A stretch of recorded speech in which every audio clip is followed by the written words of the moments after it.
build the track with the singer, as the song progresses into being finished, that's that, you're pretty much architecting the whole song. Sure. And as a producer, are you a big part of the mix?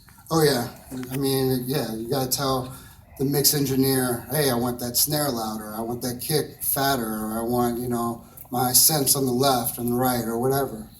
So same thing with, just same thing with, Sure. yeah. As a producer, would you consider yourself a picky person during the mix? Oh yeah, a producer is always picky, and I don't know. I don't say always, but for me, I'm always critiquing the track. Whether every sound needs to be perfect, you know what I mean, to where it goes down from the snares to the kick to the hi hats to programming. Everything needs to be tight, like how I like it. Because I mean, that's what I am, a producer. Well, would you say that the song or the beat or the production was influenced by, even starting when you started the creation, and those sounds and the way that you panned them out, the way that your volumes were, right? heavily influenced the song. There's no blueprint to the way like it's done. We could get all the way down to almost being finished, and I'm like, man, that snare just doesn't hit right, or like I'm not feeling the way the kick is, or something like that. So it goes all the way down to the very end, and then once it's done, like it's refreshing. It's like, oh, finally, Sure. It's done. No, I only asked because we've mixed a few times together. Oh yeah, and you know that we change things all the time. The whole picky thing. He hates it too, because like we'll be so close, and like, man, you got to pull that back up. Like, I just don't like the way the bass is sitting. It's not knocking in the trunk or whatever. You know what I mean? But at the end of the day, if it's not right, it's not done. Yeah, exactly. Right. And that's part of being a producer. Just getting it to exactly the way you want it, because that's your job. You're a producer. Mm-hmm. Okay. Let me ask you this kind of question. What type of gear did you start with?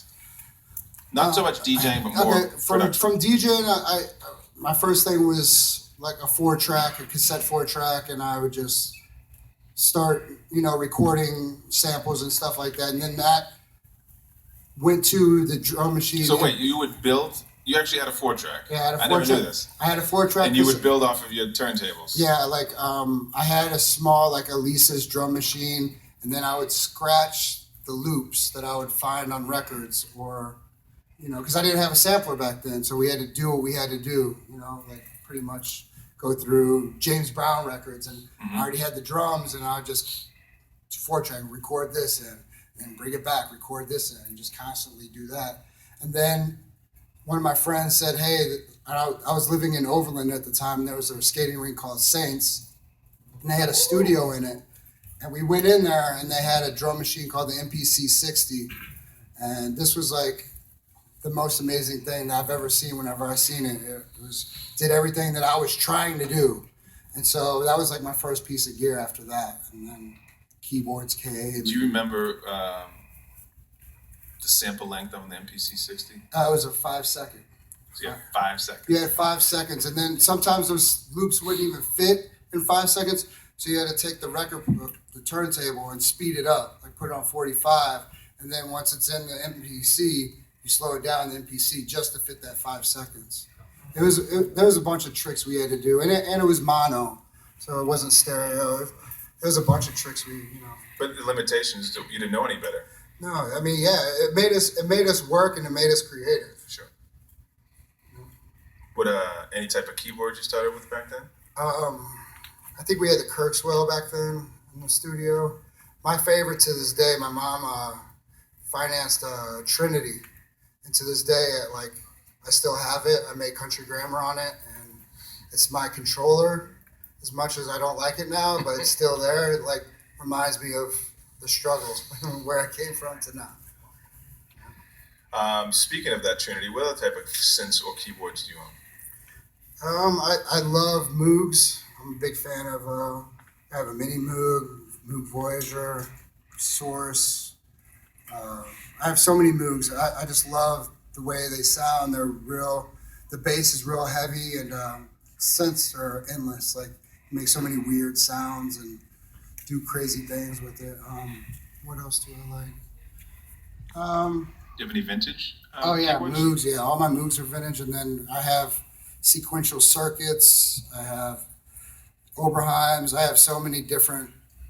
I go through phases where I get tired of a piece of gear and I'll get something new just to kind of give me inspiration and creativity, just so for new sounds and stuff like that. But I mean, I can pretty much make a beat out of anything. You know what I mean? Leave me in a studio with a certain amount of gear, like I can make something happen. Nice. What about recording gear? Do you have? I know you have your own studio. What kind of equipment do you have in that studio? Like as far as preamps and stuff. Stuff like that, yeah. Well, I have a Microphones. I love blue microphones. I have a lot of blue. Not the whole collection, but I love blue microphones.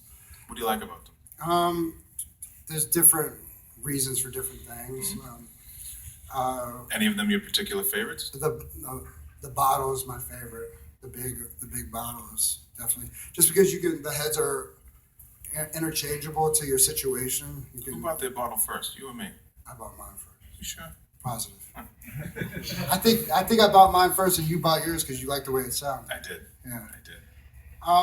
But The funny thing is, at the time, I was traveling around with maybe 8 or 10 microphones, and when I'd go through TSA, which back then was just airport security, I would have to wait about 40 minutes just to check every single one. Yeah. And he introduced me to the blue bottle, where it was a miking system where if anybody knows that particular microphone, it's a tube mic that each head is a little capsule like this, and you just take it off and put the new one on, and you can literally show up with 8 microphones, 10 microphones in a case. Yeah, I mean, they're perfect for everything. Like bottom line, like you're recording horns, strings, guitar, vocal. Like blue microphone has you covered. The bottom has you covered. It's the price of a cheap car, but get what you pay for. Yeah. What about other types of equipment? What kind of preamps do you like? I have a Vipre. That's a tube mic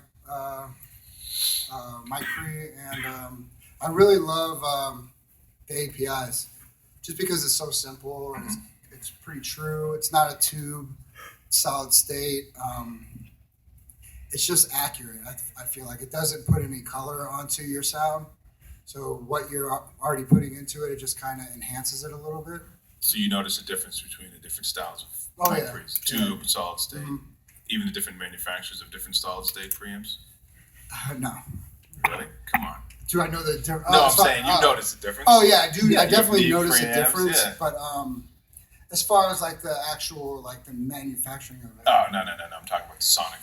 Because I just know it sounds good. I'm just like, yeah, that sounds great. And you'll go grab different preamps for different things. Yeah, exactly. Would you ever consider yourself to use one preamp, one microphone, one compressor for the rest of your life? No. I mean, there's definitely too many different situations that I would use different mic pre's for different reasons. Sure. I don't know, like just tube makes everything sound fatter. It puts a little bit more color onto it. Definitely.